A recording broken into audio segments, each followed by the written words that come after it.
जब बच्चे अपने माता पिता पर बोझ नहीं होते, तो फिर बुढ़ापे में माता पिता क्यों औलाद पर बोझ बन जाते हैं।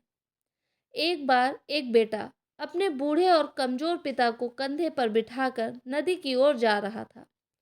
पिता को सैर कराने के लिए नहीं, बल्कि पिता के बुढ़ापे और पत्नी के तानों से परेशान होकर वह अपने पिता को नदी में फेंकने के लिए जा रहा था। पिता भी इस बात से परिचित थे कि बेटा क्या करने वाला है। जब नदी का किनारा आया, तो उसने अपने पिता को अपने कंधे से नीचे उतार दिया। पिता ने अपने बेटे से कहा, बेटा, मुझे नदी में बीचों बीच में फेंकना, किनारे पर मत फेंकना। बेटा आश्चर्यचकित होकर पिता को देखने लगा और पिता से पूछने लगा, क्यों? बीचों बीच क्यों, किनारे पर क्यों नहीं? पिता ने जो कहा वह सुनकर बेटे का सर चकरा गया। पिता ने कहा कि मैंने भी अपने पिता को नदी के बीचों बीच में ही फेंका था।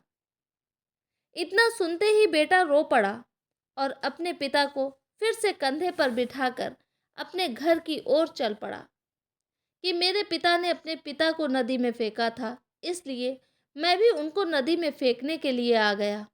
और अगर आज मैं अपने पिता को नदी में फेंक दूंगा, तो कल मेरा बेटा भी मुझे नदी में फेंक देगा।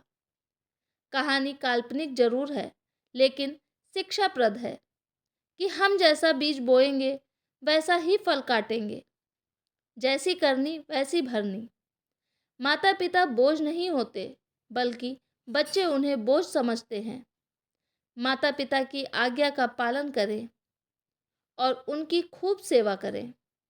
माता पिता का मूल्य हमें तब पता चलता है जब वह इस दुनिया से चले जाते हैं। याद रखना, माता पिता के चरणों में स्वर्ग है, जो कि हम समझते नहीं समय रहते।